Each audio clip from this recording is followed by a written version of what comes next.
Hello there everyone and welcome to a new review on the channel, and today we're looking at an older product that I dug up from my boxes as I was planning for a show or planning to do some stuff online, and I found this and I forgot how good this is, and I think a lot of people forgot about this and how good this actually is, and that is Panic by Aaron Fisher, what he deems to be the world's best vanishing deck routine.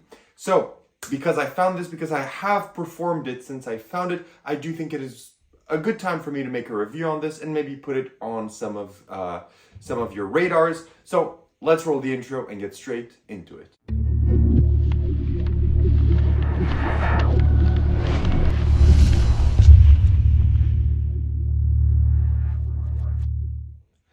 Perfect, so you decided to stick around, which means you want to learn more about Panic. Now, as I alluded before, what is Panic? Panic is essentially a vanishing deck routine. It's essentially kind of a transposition between 4 kings and a deck of cards, and they change places from the pocket to the hand. So what better way for me to explain it than to roll a small clip of me performing Panic. So let's roll it right now. Okay, so this is going to be a short performance of Panic. You would just take 4 cards from the top of your deck and you tell the spectator that those cards are actually the 4 kings. You would show it to them. They could even inspect them. You then take them and place them inside of your back pocket. And then you tell the spectator that what you're going to try and do is take those 4 kings from your pocket and make them change places with the deck of cards in your hands. And it happens in a moment, just like that. In your hands are now the 4 kings, and inside of the back pocket, where the kings were just a moment ago, is the deck of cards. So now that you've seen a small and a quick performance of Panic, let's talk about where you buy this, how much does it cost, and what do you get in your package. So you can buy this at Aaron Fisher Presents on his own shop. You can buy this from Card Shark, and I do know a few other retailers have this in stock.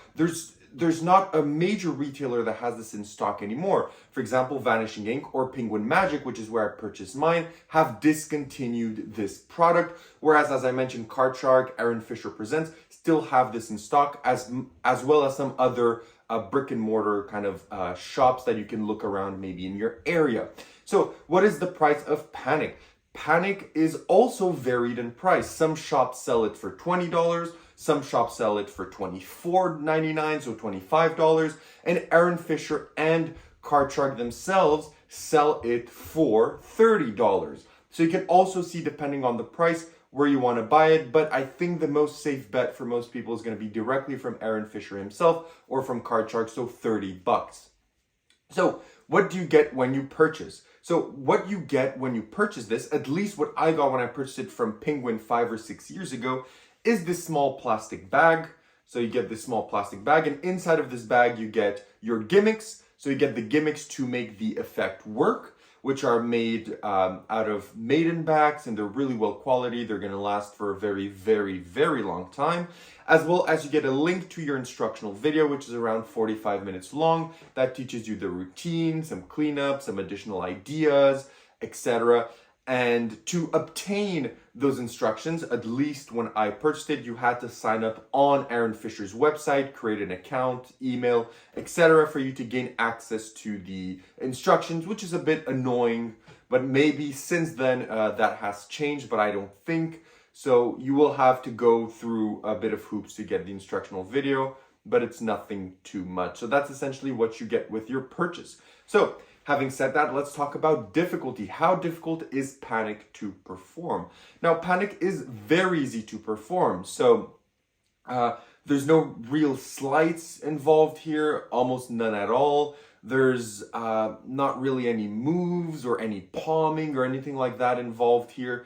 It is pretty much straightforward. The only possible sleight that there is here, or move, is basically holding the deck of cards so that it seems to be an entire deck of cards.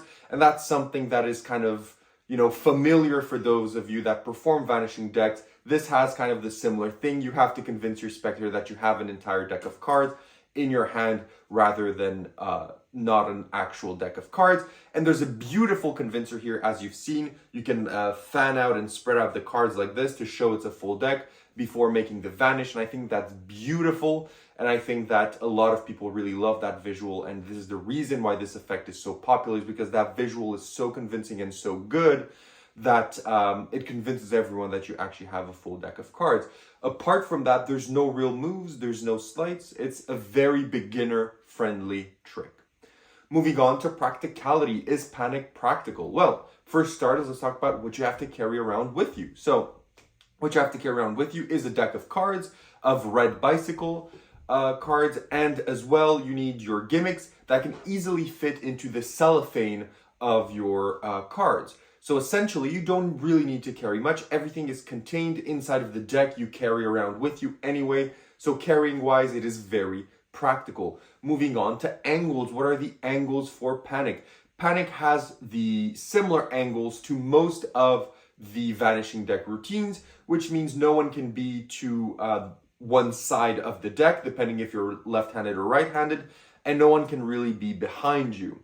So you do have to consider those angle issues. So it's pretty much 180 to a 270 degree angle when performing this effect. So you do have to keep that in mind. Moving on to examinability. The cards are, so the kings are examinable at the start of the routine. So you can give them to the spectator to examine, but the deck isn't at the start. And at the end of the routine, the script flips, whereas the kings in your hand are not examinable, but the deck in your pocket is examinable. So, of course, keep that in mind. And there are ways to make everything examinable from the start, right? If you're a bit more proficient in sleight of hand, you can definitely have everything inspectable at all points in the routine. But the way this is meant to be performed and the way this is meant to be sleightless to avoid, any flashing or anything, you don't really need to have that. You can, if you're examining the kings at the start and then at the end, you don't really need to have everything examined again. And even if you're really adamant on that, with some very basic sleight of hand, you can achieve that. So there is that option for you. Even though I said this is beginner friendly, if you want to add your cops, your palms, all of that, you can make this harder than it is. If you want everything to be more examinable, that is up to you.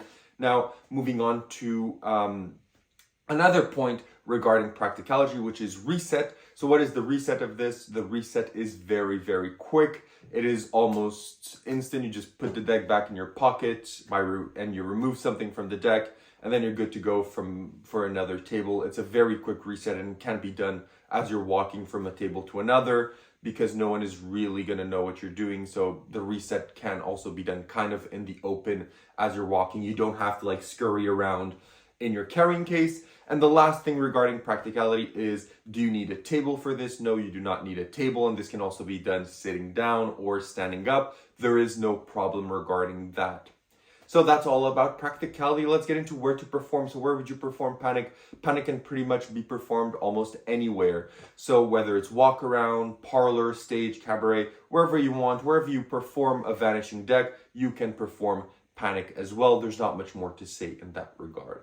So having said all of this, let's get into the positives and negatives before we get into the final verdict. So what are the negatives of panic? So what are the negatives? One of the negatives is the process that you have to go to get the instructional video. I know it's not a con about the product itself, but it's a bit annoying that you have to sign up to a newsletter and you keep receiving emails every week from that newsletter, and you're probably going to have to unsubscribe from it, etc. It's a bit annoying regarding that. Also, I do think this is, again, kind of something not really related to the routine, but I do think for, if you are paying $30 for you to get a Ziploc bag is a bit, lackluster. This is something you buy, when you go to your local magic shop and they're selling their knockoff tricks of more popular tricks, they're selling a knockoff of WoW and they sell it for $10 and they just shove it in a Ziploc bag to sell it to you. It's a bit disappointing for $30 US, which in Canadian money is 45, almost $50 for you to get a Ziploc bag. It's a bit annoying.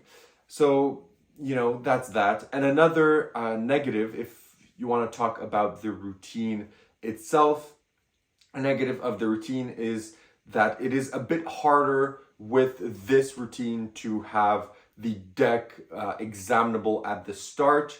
Because of how it works, you can get away with it but it is going to be harder for you to have a full deck, do what you have to do, and then change the routine. So it's better to not have the full deck examined. And I know that for some people that may be kind of a put off, because I do think this works really well as an opener. So rather than, in the middle of your set. So that's something that you have to keep in mind as well. So that's kind of all the negatives really that I have regarding panic. So let's get into the positives. So what are the positives? The routine is really, really easy to do. If you want to do the basic routine, it's super, super easy. The convincer that is on panic is great. And I saw that this is the convincer that I most likely guess they've used in the new version of Envelope 2.0. And from the trailer, it seems to be the same kind of principle as what's being used in Panic. The routine is also very visual. It's very eye-catching. It's a great opener. It's very, very practical. As I've told you, you can do this pretty much anywhere. There's no really many restrictions apart from some angles. And yeah, there's a lot of good as well from Panic. So having said all of this, what is my final verdict of Panic and what do I rate it out of 10? So I would rate Panic a 7.5 on 10, and that is because it is a good effect, but it's one that I've not really performed as much as other Vanishing Deck routines. I do think there's better versions out there for my needs, but if you are someone that wants a version of the Vanishing Deck that does not use any flaps or any elastic or magnets, or intricate gimmicks and gimmicks that need you to palm, ditch, insert things in the deck. If you want a really bare bones kind of routine and Vanishing Deck that's going to be super easy, reliable, and does you use any gadgets or gizmos that you may not be comfortable with, I do think that Panic is for you, and you will enjoy Panic and you will perform Panic. But for me, I do enjoy some of the more higher end gadget and gizmos out there, like Vanish by Justin Miller, or for example, Level 1 by Christian Grace, and some other products out there. I do enjoy a bit more than Panic for my own needs, but it doesn't mean that this is a bad product whatsoever. It's just something that I haven't used as much. So that is why it is getting a 7.5 on 10 from me. It's still a very good product. And if you are interested in it, I do definitely recommend it. That's all I have to say about Panic. Thank you so much for watching. Make sure to leave a comment down below, like and subscribe, and I'll see everyone in my next review. Have a good one.